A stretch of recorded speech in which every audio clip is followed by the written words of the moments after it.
So I have a confession to make. I've had the laptop for about a week, and I haven't got around to setting it up for making videos because I don't like change. um, Part of the confession is that I am not techno savvy. You'll never see me on Facebook. You'll never see me on Twitter. I don't use social networking sites really that much at all, and to be honest with you, I barely know how to use YouTube.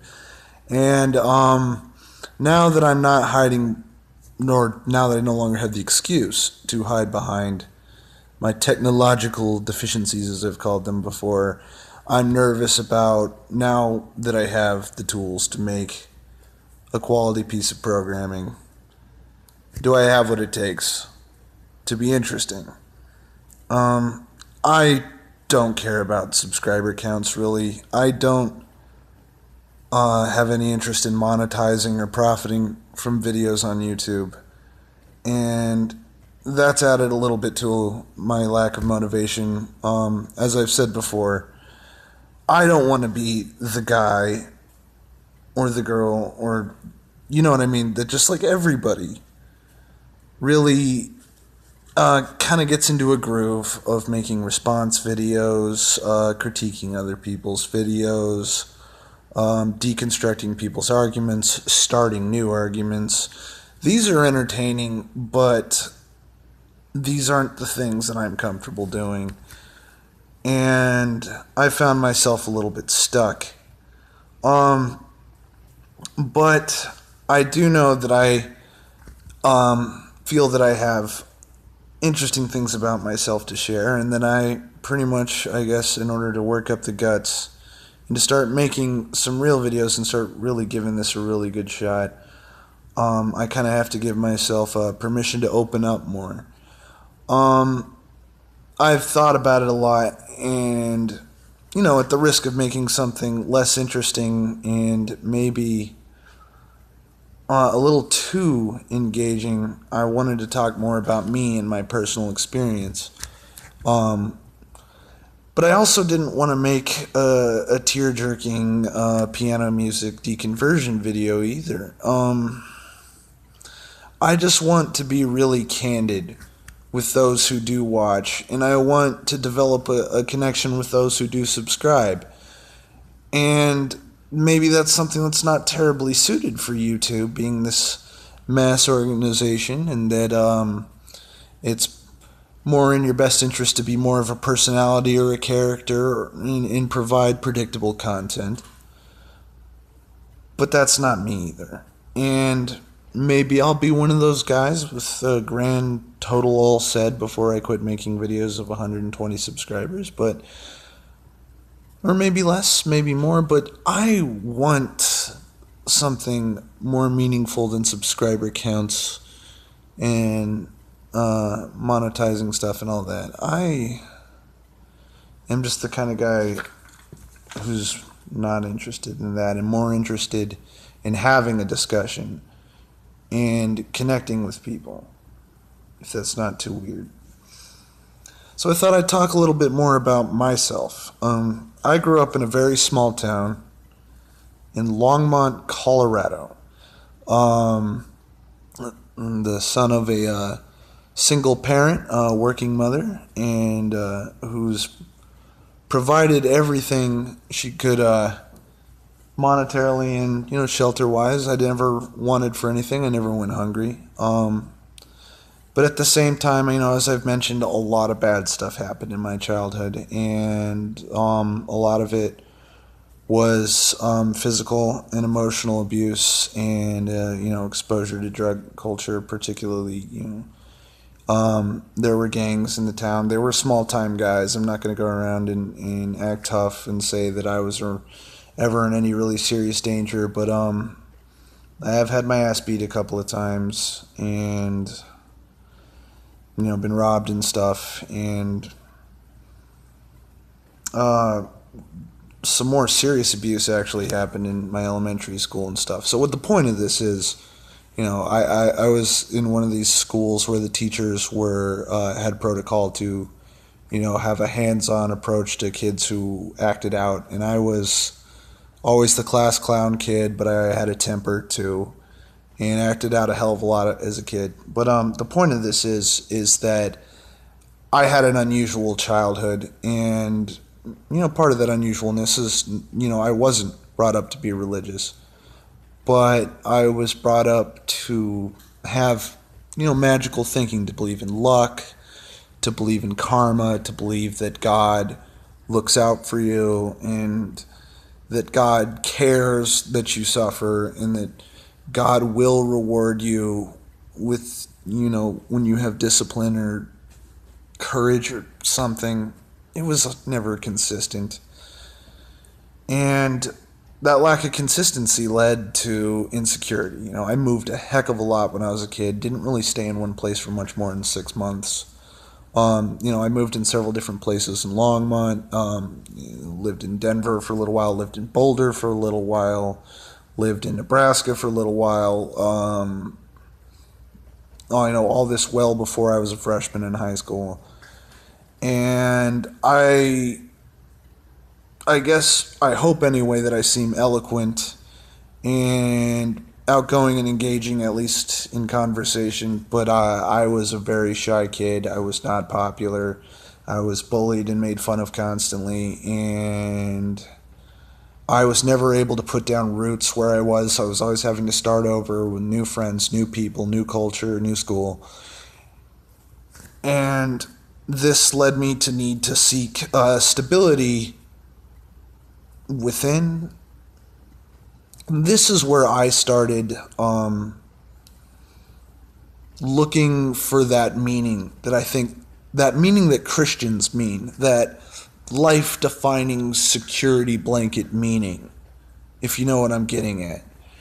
And this is where I really started to try to develop my own idea. And I didn't have anywhere really to start but with Christianity. And by the time I think I was about, I want to say 10, I'd been in enough trouble and had little enough direction. I wasn't ever in, sports or in band or, any of those outlets really where kids work this kind of stuff out. And I ended up showing up at a church that I met through a friend of mine back then, and this was a very nice, very small church. It sat maybe 75 people. The pastor was a very, very friendly guy. Looked a lot like Ken Ham, interestingly enough, but a much nicer and much more, I guess, grounded fellow. And, I ended up getting baptized, going through confirmation, trying to take this very seriously. I remember that I had told the pastor, essentially what I was supposed to say for my confirmation speech.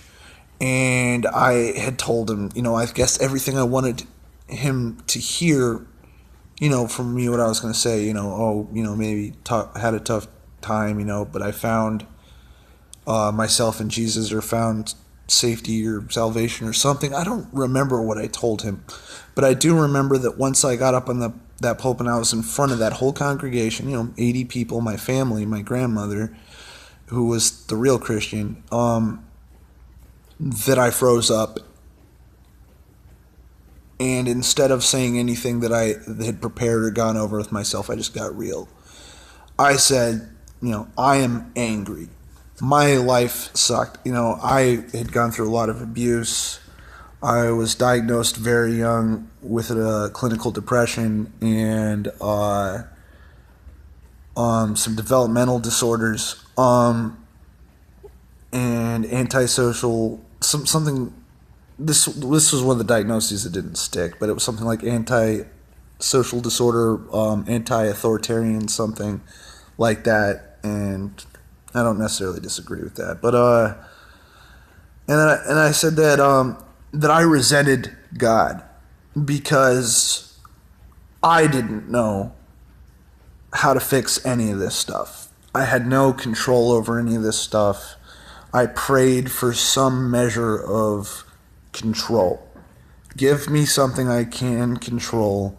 Give me some security. And I didn't get it. And it's sad that to this day I don't remember what I said that made everybody say that I had the best speech, and that people kept coming up to saying how moved they were and that I should be a public speaker. And but even after I had moved out of Longmont, and even after I'd stopped going to that church, and even after I'd stopped going to church groups in general,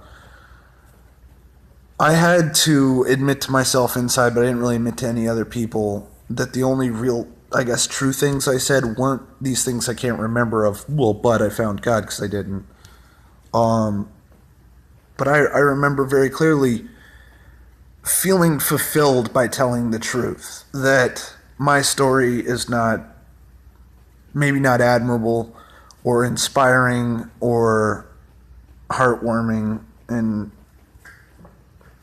I guess even by that point did not really have a happy ending. But, I was extremely candid. I said I was so mad that I wished there was a way I could hurt God. I spat in Bibles, I cursed his name, and I could sit there in my room at night just in the dark, because insomnia is one of the things I still deal with. And I don't know if you guys ever notice some of this stuff, but yeah, it happens periodically. The bags under the eyes. And I get a lot of time to think by myself. And it wasn't helping praying. It was really, really starting to hurt. As I got older, in my teenage years, things did not get better. They got a lot worse. When I moved to Texas, very bad things started to happen from a lot of different sides in school, in my family life, and my mom's new boyfriend. It was bad, very bad. It's a wonder that there weren't cops called every night. We must have had very unobtrusive neighbors, because it was a violent household and it was loud in the wee hours of the morning. And I had moved out of my home state that I had been in all my life, lost every friend I had, was dumped into this brand new area, this brand new culture, and I didn't like anybody around me. And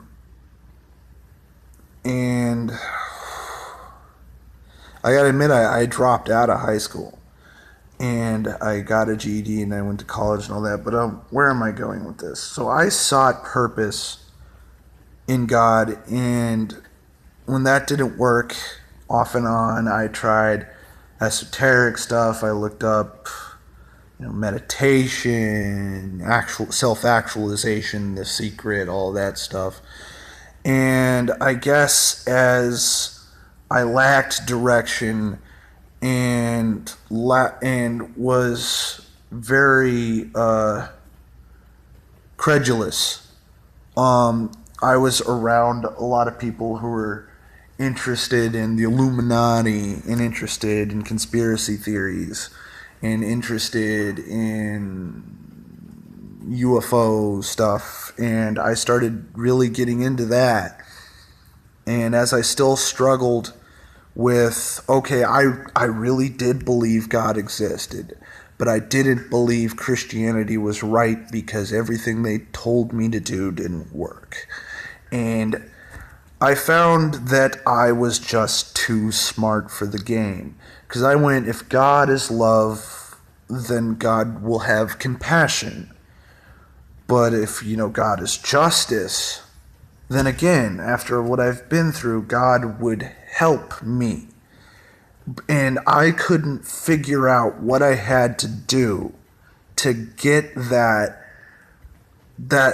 Cinderella story. I kept seeing these, I met people who had been in prison for murder and weren't ever supposed to see the light of day again, who were free and were living in Christ and trying to share that message with other people, and their lives I was like, wow, okay, so this guy was way at the worst case scenario end of the road I'm on, and this guy seems to have everything in his life and is fulfilled.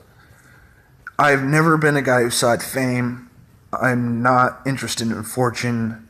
I don't care about nice material things. I don't care about money. I don't need approval from a large group of people, but the people that are close to me, I always had this very, I guess, insecure need to understand and even more so be understood. And as I had to struggle with, and I understand this video is long, and if I hadn't said it by now, I apologize. It's going to get longer. If that's too much, well, I'm sorry, but I'm trying to get this all out here so I can get over this bullshit. So here I am. I'm getting really interested in, on the outside of, like, what's the world really like? Okay, what's the secret? You know, who really runs the government? Why is politics all screwed up? And in my inner life, I'm looking at God going, what do I have to do to get the get out of jail free card? You know, my prayers were mostly of, you know, get me out of this house, you know, make the depression go away, help me get through school, give me some focus, give me some drive. You know, there's these people who find their passions in science or find their passions in music. And you know, I love science. I did really well in science in school. I still have a very big interest in astronomy. I really like geology. I love history. I play a musical instrument that I just kind of had a natural talent for and didn't work very hard on. So I was looking for, you know, I don't know what to do, tell me what to do. But as we all know, I was asking the air around me. And as I became convinced of my own helplessness and unmanageability of my life, and that I couldn't look to my parents to be the sane and responsible ones in the household, and I couldn't look to God for any answers, I grew more and more desperate. And as you can see, you know, I was every bit the warning tale of the skeptic. You know, suckered in every which way, not taking responsibility for my own ideas, not taking responsibility for the truth, which is up to all of us to find.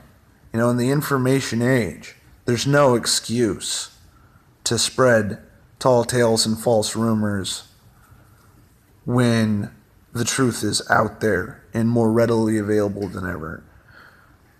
But, you know, I gotta admit, I also didn't really have a computer growing up. You know, never owned a car. Never been very socially outgoing.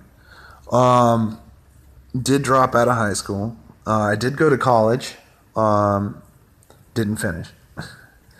So, what I'm getting to is we're getting closer and closer to adulthood. And I'm making worse and worse decisions and am more and more deluded about the reasons why these bad things are happening. And, you know, I start to believe that God hates me. He has to, because I'm trying awfully hard to be this good person. I'm trying awfully hard to see my stepfather and my mother at the time as examples of what not to do and what not to be, and I didn't want to be any of these horror stories of perpetuating a cycle of abuse, but I was starting to abuse myself, you know, as in becoming more and more isolated. I eventually developed alcoholic tendencies, started drinking a lot, started doing some drugs, not hard things, but enough things, because when you're a person who's really struggling emotionally and, yes, spiritually, those things don't help. And it got worse. And I ended up having to go through rehab. And that came with the standard order of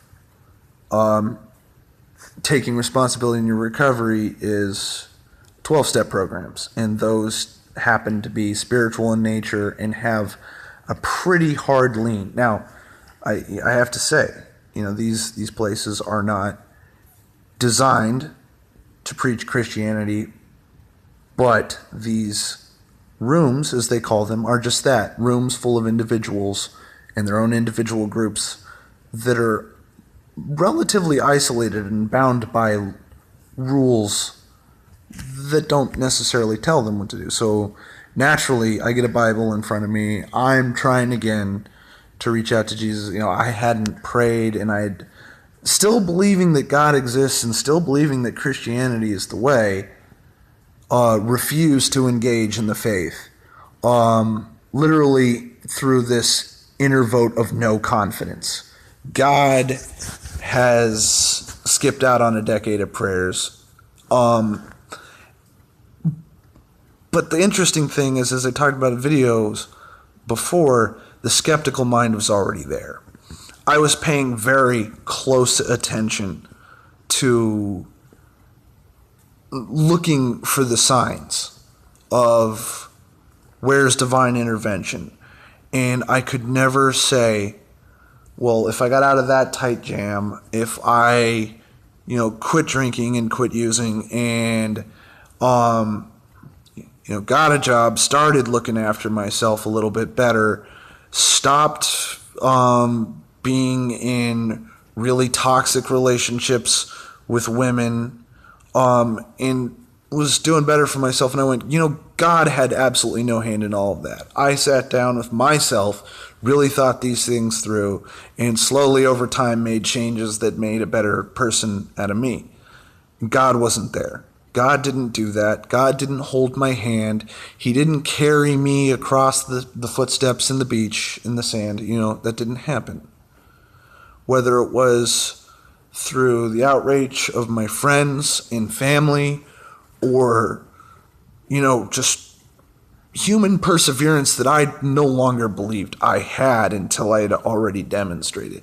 Because part of the darker side of religion is blaming your problems on God. When you are never possessing of what the Christians call a real faith, and being unable to explain what's just really just bad circumstance. As a child, you're not in control of where you live and who you're around. So it wasn't my fault. But I could only see my fault or God's fault. And where I couldn't explain what was going on, where I couldn't figure out what I did wrong, I only had one place to look. And that was foolish, but you have to realize that my deconversion was sort of, I guess, of the cult of Dusty variety. Atheism saved my life because I was really starting to lose my grip. I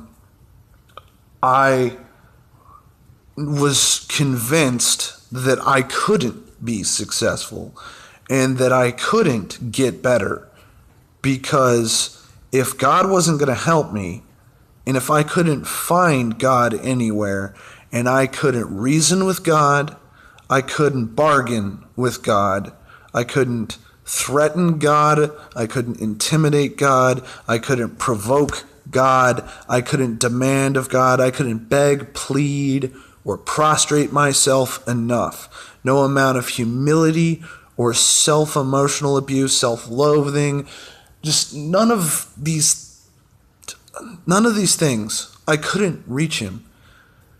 And probably as much as I like to say that I'm intellectually above the guy, 3 or 4 years ago, The Amazing Atheist made pretty damn thought-provoking and poetic videos outside of his usual drunken banter, and that really moved me, because here was a person that I related to. I related to the guy's, apparent, whether it's real or not, it's just what you see on YouTube.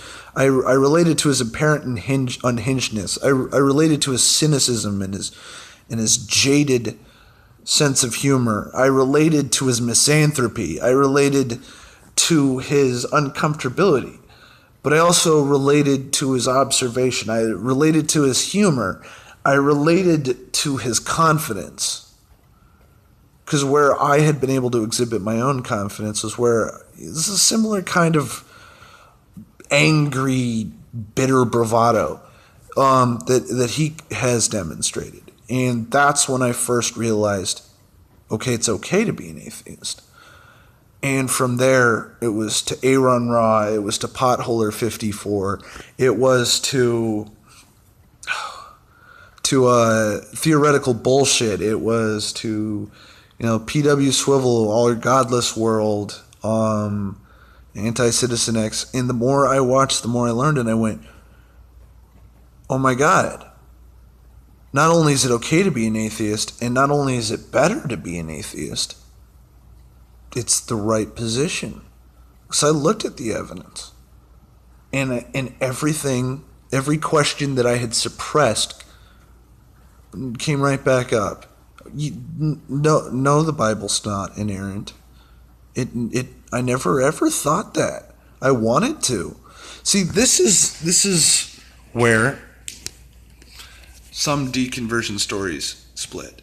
There are people of true faith who just lose it through trauma or through losing touch or kind of waking up, not being able to fool yourself anymore, lacking the ability and the imagination to put the Holy Spirit in your heart.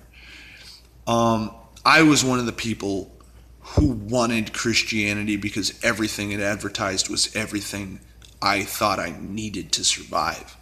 And it was everything that I thought could make everything better. I thought it was the light at the end of the tunnel, and I pursued it, honestly. But it was a dead end. And I had to turn around with my own two eyes, my own 2 feet, start walking and take some more turns.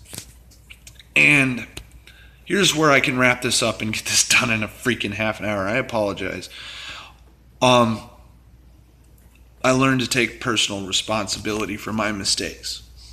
I learned to stop blaming others where it was definitely clear that it wasn't all their fault or it wasn't their fault at all. I learned that the only person I can really account for, the only person whose thoughts I know, the only person that I even have a clue as to their motivations, the only person that I have any measure of control over is myself. And that's the gift that atheism gave me. I definitely learned some of that through therapy. I learned some of that through my exposure, to psychiatry and stuff. But it wasn't until I didn't have an excuse anymore, that I didn't have the great dictator in the sky to either shelter me. I wanted my freedom taken away. I wanted the celestial dictator. I wanted this to be easy. But life isn't easy for anybody, whether they believe in a celestial dictator or not. And in conclusion, I hope this was worth watching, because this kind of candid talk is what I want. And I like hearing back, so I invite video responses. I have no idea how to friggin' work YouTube. If I have not successfully enabled video responses, please comment below, tell me how to freaking do it. If I can't do it, inbox me, please. Because look, I don't crave an audience. I crave a collective. Um, and I've learned that, I can't trust just me, and that two minds or five minds or whatever is always better than one. And, opinions and question marks are what I care about.